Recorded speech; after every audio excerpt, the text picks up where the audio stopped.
Hello everyone. This video is going to be a little bit different from my usual fare. It's not scripted.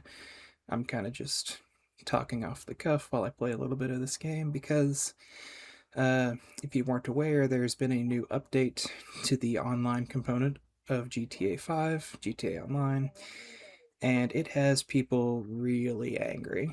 Um, and I just think that it's a really interesting situation. Looking at the game design choices of things is kind of what I do on this channel, and looking at the game design choices, it's just been really interesting to see what they were going for and also see like exactly where they went wrong uh, to sort of create the massive community backlash that we have here. So that's really what this video is about, is just I want to talk about these game design choices and what they were trying to do, like what impact they were trying to have on the game, and why people are so mad. Uh,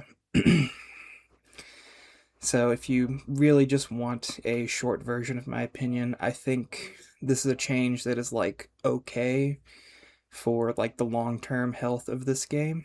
This is the kind of thing that a lot of other games do, which we'll talk about, even if they didn't implement it the best. But this game does not really have a long time left. GTA 6 is only 4 months away. I'm recording this about a week after the update dropped, so I've just been stewing on these thoughts for a while. And yeah, so first thing, what are the new changes? If you're a viewer of mine, you're probably thinking, like, why isn't this Jak and Daxter? So the new changes, if you're unaware, basically they have decreased the payout of all of the heist and heist adjacent content in GTA Online. Those are going to be the main things that people use to make money in this game. And in exchange for lowering the payout, there is now a weekly bonus. So the first time, I'm going to use let's use the Cluckenbell Farm raid as an example. It used to pay $500,000. Now it pays about $400,000, but the first time that you do it in a week, it'll now pay $600,000. So, yeah.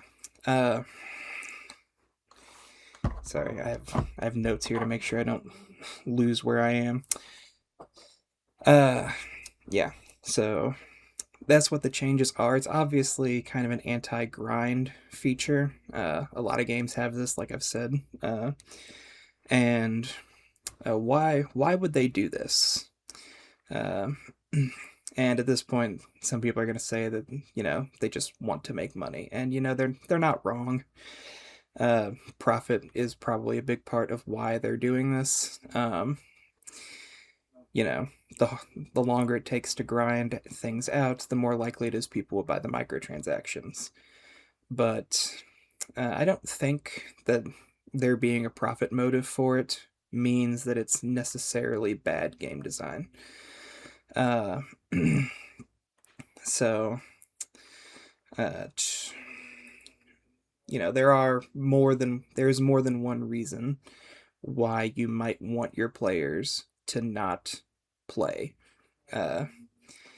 So, or not play quite so much. Yeah, sorry. I'm not used to doing unscripted videos. So, the main example, the first thing that I thought of when I heard about the new change is the old story about World of Warcraft. When they tried to implement some kind of anti-grind feature, they at first tried something that made the player base very mad, that is similar to what we're seeing now.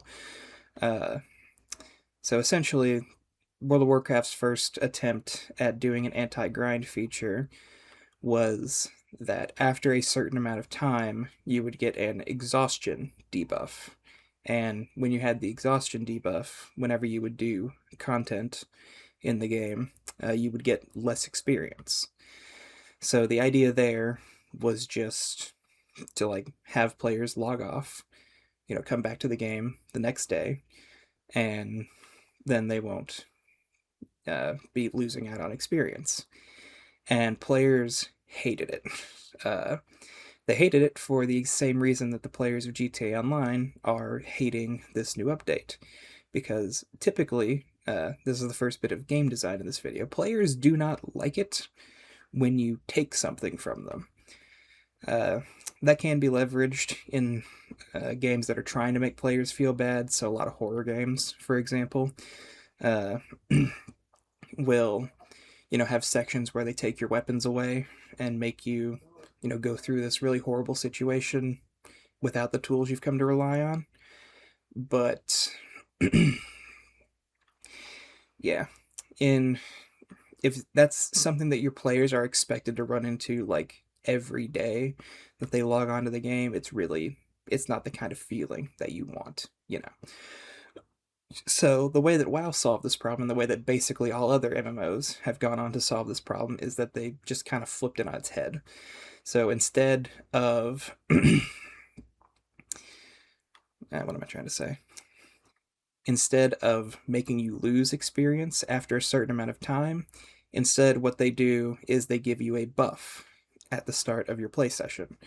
So what you're supposed to do is you log off for a few hours, you come back the next day, and then at the start of your session, you have a well-rested bonus, where you'll get bonus experience for the first, however long your session is going to be. Like first hour or so, whatever. I don't actually play WoW, but I know this story. And so yeah, it achieves the same goal. It makes it so that the most optimal way to play the game is to log off and take a break. And yeah, I think that the new weekly bonus system is just GTA's attempt to do one of those.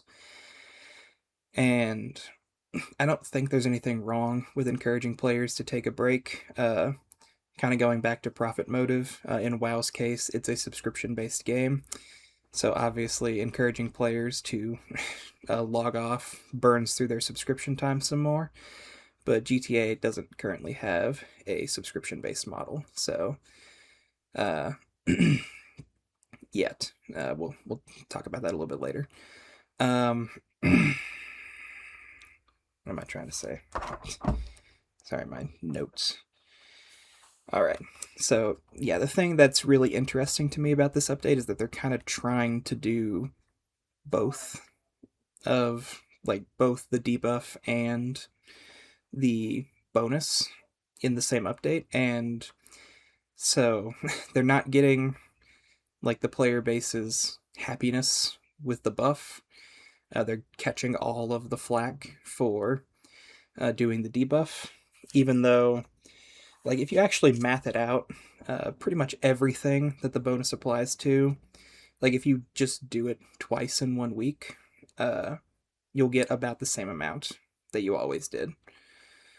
So, like, it's not nearly as doom and gloom as I think people are making it out to be. As long as you just do different things.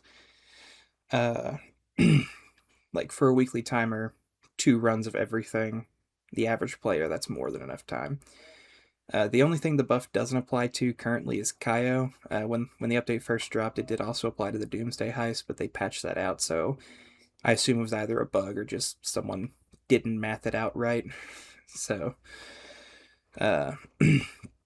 them hitting Kaio, it's not the first time Kaio's been hit. Kaio's been nerfed like 10 times over the course of its life. I think they kind of regret making it as good of a grinding way as it is. And it does suck. Like, out of the entire update, that I think is the part that I think is just unequivocally the worst, is the fact that Kaio has been nerfed. Because, like, it's a fun heist. Like, there's the YouTube method, with the boat and going through the drainage tunnel, but like they put some real elbow grease into Cayo Perico, and it really sucks that they're like just dropping it in the bin.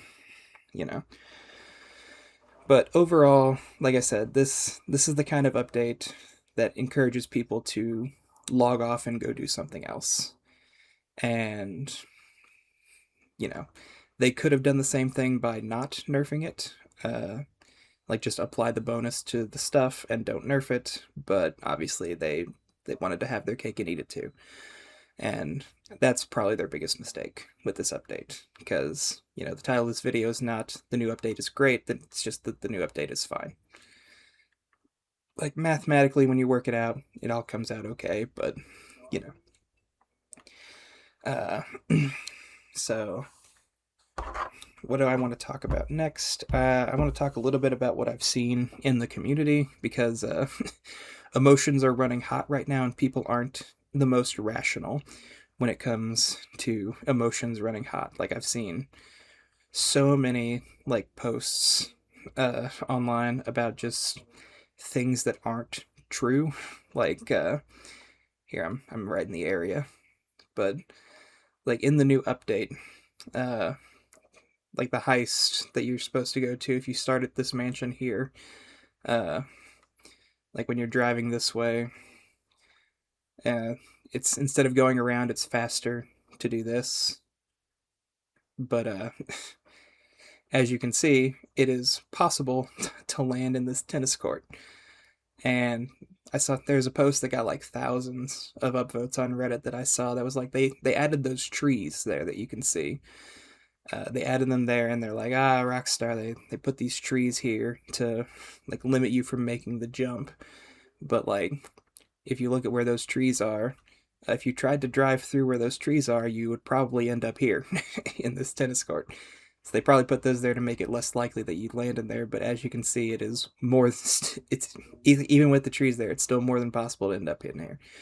So like, it's attributing malice where malice does not necessarily exist. How am I gonna get out of here? And but that's what happens when people are angry. Like, when people are angry, they will just make things up to get mad about. There's the old saying, like, if you're looking for a reason to be mad, you can always find one. Okay, whatever. So, yeah. The new update, it does suck if you are the kind of person who grinds out in this game, but, follow the game design. The game design is telling you to log off and do something else. So, yeah, just log off and do something else for a little while. One last point is that I want to talk about GTA 6, because another part of the reaction is that like, they're worried about what this update means for GTA 6, but I'm not particularly worried, because this system, like I said, it exists in a lot of other long-form games, and what are you doing to my car, man? Whatever. It exists in a lot of other long-form games, and it mostly exists to, like, keep them playing. And, that's its own form of predatory things. Like, you give daily or weekly bonuses for certain things, and it gives you an incentive to log on, and that makes you, get addicted to the game. But, that's how games like this make their money. GTA Online, if you couldn't tell, I'm playing the PS4 version, because that's the version I bought back when GTA 5 was new, and I've never really felt the need to update. And, this is a free online mode. It's not subscription based, so I don't think there's inherently anything wrong with trying to get people coming back, But that leads us to the one point of all the dooming that I think is worth worrying about, which is, are they going to make GTA Plus mandatory to play GTA Online at all? And frankly, I say, it's the thing that has me worried most. I'm not even that really worried about it. Like I said, MMOs have been subscription based for ever. The thing is, MMOs can kind of justify it because they have servers, and GTA Online in its current form is peer-to-peer. If you're not a computer nerd, basically means that Rockstar doesn't have to maintain too many servers that you actually communicate with. It's just every console communicates with every other console.